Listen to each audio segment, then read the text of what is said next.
Hello and welcome to this Google Classroom tutorial video hosted by Adam Pearce of Strawberry 7. This video will show you a really quick overview of Google Classroom, how to create a class and some basic tasks. If you would like to view a more in-depth demonstration of Google Classroom showing you how to do all of the various tasks, please be sure to check out our other video in the top right here now. To access Google Classroom, open a browser, preferably Chrome, and go to classroom.google.com. You'll then need to sign in with your school sign-in. Google Classroom will allow you to create classes, distribute work digitally to your students, have that work come back, and then you can mark it and assign it. So, to begin with, let's click the plus here and click Create Class. We'll give our class a name. And I'm going to give it my name as well. I'd recommend that you do that to allow it to be easier for your students to be able to get into the class and recognise it. So we'll click Create and that'll start creating the class. So here's our class created. Now the first thing that I'd recommend you do is pick a theme here to give your banner a nice look. You can either click Select Theme and use some of the ones that are included with Google just by selecting it and saving it, or you can actually upload your own photo there if you've got a nice photo of your class, for example.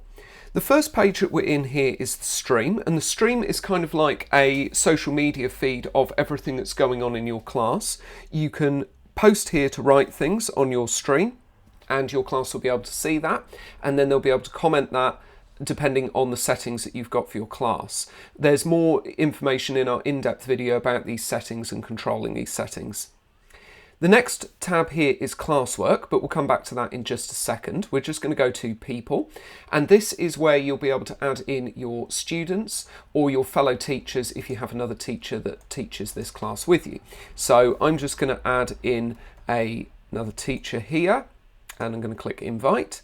And then I'm going to invite some students. Now you can invite your students one at a time, like your teachers, or if your IT department has set up groups, then you can invite entire groups at a time, and that will invite all of the students that are in that particular group. When the students or the teachers are invited, they'll be shown here as invited and shown in grey. When they accept the invitation, they'll be shown in black like this, and it's sort of bolded rather than being greyed out. So now we've had a look at that, let's go to Classwork, and this is probably where you're going to spend most of your time in Google Classroom. Classwork will allow you to create assignments and create work for your students. If you click Create, you have various options down here.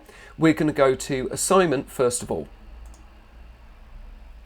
So assignment is where you would do most of your work, and this is basically an assignment that you're going to give to your students around a particular topic or subject. So you want to give your assignment a title first of all, so I'll just put this as English essay, and then I'll say please fill out the essay using the Google Doc on the right.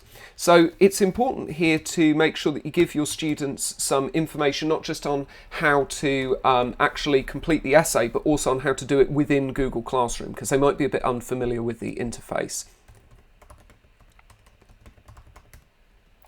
Now what we're going to do is we're going to attach a document for the students to complete. If you've got that document already made or your colleagues already made it, then you can add it by using the Google Drive link or the file link. Or if you don't have that, you can create one. We'd recommend that you always use Google Docs in here rather than Microsoft documents, because it makes it much easier for your students. So Google Docs, slide sheets, drawings, forms, etc. I'm going to make a Google Docs for this because it's an essay. I'm just going to give the title here, and we could make that bold, and then we could just do that to just get our students started. When we've created the document as we want it to be for our students, we can just close because it's already automatically saved. And then on the right here, you'll want to select Make a Copy for each student. That will actually give the student a copy of the document that they can then complete. On the right here are some more options for assigning the work. So For just allows you to assign it to multiple classes. Students allows you to assign it to all the students or specific students. Points value is if you want to give it a points value. I would recommend that in most cases you leave this unmarked unless you specifically want to give it a points value. Again, check our in-depth video for some more explanation around this.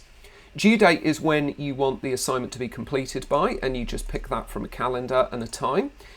Topic allows you to create various topics to organise the work a bit better in Google Classroom.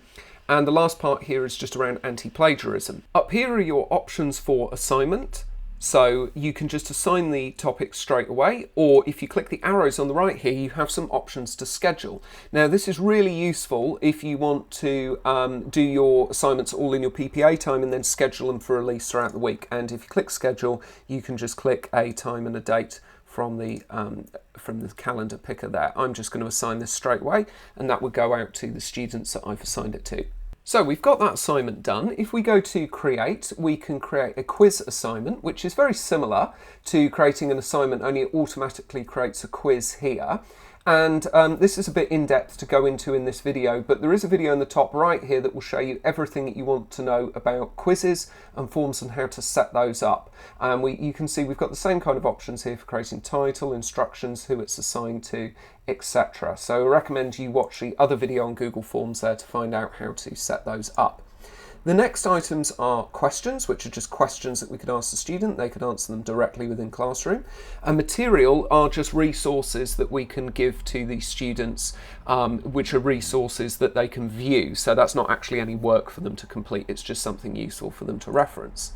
So for this brief overview, to be honest, that's about it. We just wanted to give you a really quick overview of what Google Classroom is, how you assign stuff, and hopefully from here you can really see how powerful this is to be able to create these digital assignments for your students, schedule them ahead of time, schedule them for release, and set due dates, and then get this work back in. If you want to see more around what the students see or what the work looks like when it's handed in, please check out our other videos on that, and be sure to look at the in-depth demo video, which gives you a much greater look at Google Classroom, how to set up Google Meet, how to set up all of the options around adding work and creating things in the stream, and gives you a much better idea of how all of these different sections work, including all of the settings as well. Finally, as always, thank you for watching. That concludes this video tutorial. If you have any questions, please post them in the comments below. If you have any suggestions for more videos you'd like to see, let us know. If you liked this video, please consider leaving us a like and subscribing to our channel for all the latest updates.